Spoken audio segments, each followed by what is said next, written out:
पिछली वीडियो में हम क्लिनिकल थर्मामीटर के बारे में देख रहे थे, जिसका यूज़ हम बॉडी के टेम्परेचर को नापने के लिए करते हैं। ह्यूमन बॉडी को टेम्परेचर को नापने के लिए या उसके टेम्परेचर को जानने के लिए हम क्लिनिकल थर्मामीटर का यूज़ कर रहे थे। और ह्यूमन बॉडी का नॉर्मल टेम्परेचर आ रहा था 37 डिग्री सेंटीग्रेड। और साथ ही साथ हम ये भी देखे थे कि पहेली ने जब अपने बॉडी का टेम्परेचर मेज़र किया तो उसके बॉडी का टेम्परेचर एग्जैक्टली 37 डिग्री सेंटीग्रेड नहीं आकर कुछ कम या ज़्यादा आ गया। तो इसके लिए पहेली परेशान हो रही थी। हालांकि किसी के बॉडी का टेम्परेचर 37 डिग्री सेंटीग्रेड से कम या ज़्यादा आने से कोई परेशानी वाली बात नहीं है, क्योंकि सभी के बॉडी का टेम्परेचर एक जैसा नहीं होता। यह कुछ कम और ज़्यादा हो सकता है। Actually we call normal temperature is the average body temperature of large number of healthy person. तो जो भी हमारा निकाला गया है बॉडी का नॉर्मल टेम्परेचर, वो एक एवरेज निकाला गया है। एक एवरेज से हम पता करते हैं कि हमारी बॉडी का टेम्परेचर जो होना चाहिए वो नॉर्मली 37 डिग्री सेंटीग्रेड होना चाहिए। कुछ कम या ज़्यादा आ जाए तो इससे कोई परेशानी वाली बात नहीं है, थोड़ा बहुत ऊपर नीचे आ सकता है। जो क्लिनिकल थर्मोमीटर का डिज़ाइनिंग है, the clinical thermometer is design to measure the temperature of human body only. तो क्लिनिकल थर्मोमीटर का काम सिर्फ और सिर्फ यही है कि वो सिर्फ ह्यूमन बॉडी के टेम्परेचर को ही नापेगा। The temperature of human body does not go below the 35 degree centigrade और above 42 degree centigrade. Human body का जो टेम्परेचर है वो कभी भी 35 डिग्री सेंटीग्रेड से कम नहीं होगा और 42 डिग्री सेंटीग्रेड से ऊपर नहीं होगा। तो इस वजह से जो इस थर्मोमीटर का रेंज होगा वो 35 डिग्री से लेके 42 डिग्री सेंटीग्रेड तक होगा, क्योंकि वो 35 डिग्री सेंटीग्रेड से बॉडी का टेम्परेचर कम नहीं होगा और 42 डिग्री सेंटीग्रेड से कभी बॉडी का टेम्परेचर अधिक नहीं होगा। अब यहाँ पे बूझो के पास एक आइडिया आता है, एक नॉटी आइडिया आता है। He wanted to measure the temperature of hot milk using clinical thermometer. वो क्लिनिकल थर्मोमीटर का यूज़ करके गर्म जो दूध गर्म किया हुआ है उसको नापना चाहता है। गर्म दूध है उसमें उसका टेम्परेचर वो नापना चाहता है क्लिनिकल थर्मोमीटर की सहायता से। पहेली stopped him for doing so. तो पहेली उसको रोक देती है। क्यों रोक देती है? क्योंकि क्लिनिकल थर्मोमीटर का यूज़ सिर्फ बॉडी का टेम्परेचर नापने के लिए होता है। यदि क्लिनिकल थर्मोमीटर से हम किसी गर्म पानी गर्म दूध को अगर नापेंगे तो वो हमारा थर्मोमीटर टूट जाएगा। तो यहाँ पे एक कॉशन दिया हुआ है, एक चेतावनी दी हुई है यहाँ पर। Do not use clinical thermometer for measuring the temperature of any other object than our human body. Human body के अलावा क्लिनिकल थर्मोमीटर का यूज़ कोई भी और दूसरी चीज़ नापने के लिए कभी भी नहीं करना चाहिए। और साथ ही साथ इसको कभी भी आग के पास, सन के पास या किसी भी जलती हुई चीज़ के पास नहीं रखना चाहिए, क्योंकि वो क्या होगा, जैसे ही वो वहाँ हम रखेंगे वो हमारा थर्मोमीटर क्या हो जाएगा, टूट जाएगा।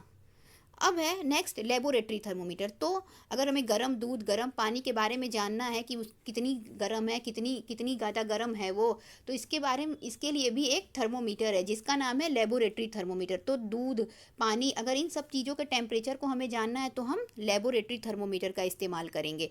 आइए अब हम देखते हैं लेबोरेटरी थर्मोमीटर के बारे में। How do we measure the temperature of other object. तो बॉडी टेम्परेचर की तो बात हो गई, लेकिन बाकी ऑब्जेक्ट का टेम्परेचर हम कैसे नापेंगे? For this purpose there are other thermometer. One such thermometer is known as laboratory thermometer. तो इसके लिए हमारे पास कई सारे थर्मोमीटर हैं, जिनमें से एक थर्मोमीटर का है लेबोरेटरी थर्मोमीटर, जिसको हम आसानी से लैब वगैरह में देख सकते हैं लेबोरेटरी थर्मोमीटर को। और इसका रेंज होता है -10 डिग्री सेंटीग्रेड से लेके 110 डिग्री सेंटीग्रेड तक। इसका जो रेंज होता है वह 10 डिग्री सेंटीग्रेड से लेकर -10 डिग्री सेंटीग्रेड से लेके 110 डिग्री सेंटीग्रेड होता है। यानी यह -10 से लेके 110 डिग्री तक होता है। और क्लिनिकल थर्मोमीटर का क्या होता था, 35 degree centigrade to 42 degree centigrade. अब साथ ही साथ ये थर्मोमीटर हमें लैब में देखने को मिल सकता है।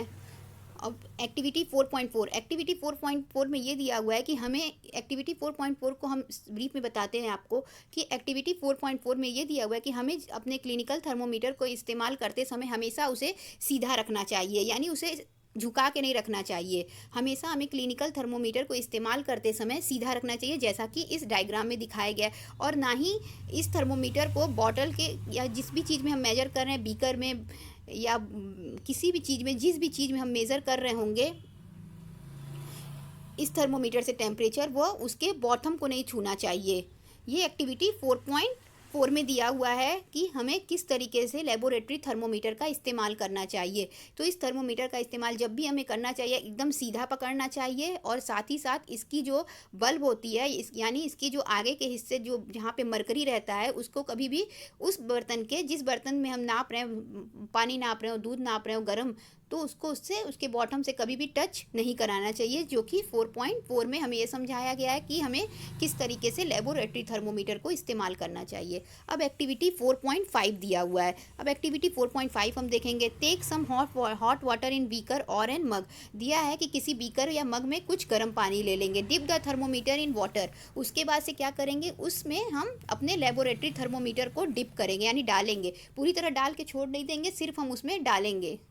Wait till the mercury thread become steady and note the temperature. उसको उसमें डाल देंगे और इंतजार करेंगे कि जो मरकरी है उसमें धीरे धीरे चढ़ते चढ़ते मरकरी एक समय जब उसके टेम्परेचर के बराबर आ जाएगा, जो उस पानी का टेम्परेचर होगा, तो वो क्या होगा, जो मरकरी होगा वो अपने आप रुक जाएगा। तो इस समय हम क्या करेंगे, now take out the mercury out of water. उसके बाद क्या करेंगे, हम उस थर्मोमीटर को तुरंत पानी से बाहर कर देंगे। Observe carefully what happens now. तो अब हमको देखना है कि क्या हुआ। Do you notice that soon you take the temperature out of water, the level of mercury begins to fall। तो जैसे ही हम उस थर्मोमीटर को हम उस गर्म पानी से बाहर निकालेंगे, वैसे ही क्या होगा कि जो मरकरी का टेम्परेचर होगा वो जैसे ही हम उस मरकरी को अपने जैसे ही उस थर्मोमीटर को हम अपने एटमॉस्फेयर में लाएंगे, तो क्या होगा कि जो उसका मरकरी होगा वो अपने आप गिर जाएगा। यानी अगर मरकरी -10 से लेके 110 होता है, अगर हमारा मरकरी 100 तक पहुंचा होगा, तो वो अपने आप उस टेम्परेचर पे आ जाएगा जो हमारे एटमॉस्फेयर का टेम्परेचर होगा। यानी कि हमेशा हमें तो इस थर्मोमीटर को यूज़ करते समय इसकी रीडिंग हम उसी कंटेनर में लेंगे जिसमें ये मरकरी डाले रहेंगे, और जब मरकरी स्टीडी हो जाएगा तो हम उसका रीडिंग नोट कर लेंगे, ना कि हम इसको बाहर निकाल के नोट करेंगे, जैसा कि हम क्लिनिकल थर्मोमीटर में यूज़ करते थे कि हम उसको मुंह में रखते थे उसके बाद निकाल के देखते थे। जबकि लेबोरेटरी थर्मोमीटर में ऐसा नहीं होता, हम उसकी रीडिंग उसी समय लेंगे जब मरकरी स्टीडी हो जाएगा, यानी मरकरी रुक जाएगा। तो अब यहाँ पे दिया हुआ है, why does the mercury not fall और rise in the clinical thermometer when taken out of mouth. तो जब मरकरी के बारे में यहाँ पे दिया हुआ है कि जब हम क्लिनिकल थर्मोमीटर यूज़ करते थे, तो हम जब उसको अपने मुंह से निकाल के उसको अपने आँख के सामने करके चेक करते थे कि उसमें कितना टेम्परेचर आया, उसको रीड करते थे। जबकि लेबोरेटरी थर्मोमीटर में ऐसा नहीं होता है। लेबोरेटरी थर्मोमीटर में जिस लिक्विड का हमें नापना है, उसी में हम उस थर्मोमीटर को डालते थे और उसी समय जहाँ तक जाके मरकरी रुकता था उसी समय उसकी रीडिंग नोट करते थे। नहीं तो जैसे ही हम उसको बाहर निकालते थे उसका मरकरी लेवल अपने आप गिर जाता था। तो यही पूछा है कि वाई, क्यों ऐसा होता था कि क्लिनिकल थर्मोमीटर में ऐसा नहीं होता है जबकि लेबोरेटरी थर्मोमीटर में ऐसा है। तो क्या कारण है कि क्लिनिकल थर्मोमीटर की जो मरकरी है वो एटमॉस्फेयर के संपर्क में आने पर भी उसमें कोई इफेक्ट नहीं पड़ता है। तो इसका कारण ये है जो इसमें किंक पाया जाता है। हमारे जो थर्मोमीटर होते हैं क्लिनिकल, इसमें किंक पाया जाता है। किंक को हम कह सकते हैं, गांठ कह सकते हैं। ये एक छोटी सी गांठ की तरह हमें अपने क्लिनिकल थर्मोमीटर में दिख जाएगी, जो कि यहाँ पर है।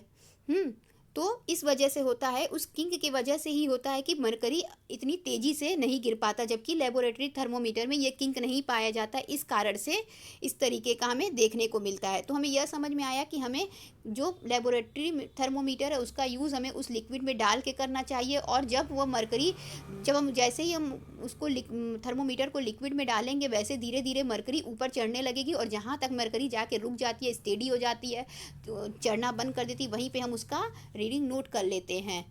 तो इस तरीके से हम लेबोरेटरी थर्मोमीटर का इस्तेमाल करते हैं। अब यहाँ पे नेक्स्ट दिया हुआ है, there is a lot of concern over the use of mercury in thermometer. Mercury is very toxic substance and very difficult to dispose of if thermometer breaks. There days digital thermometer are available which do not use mercury.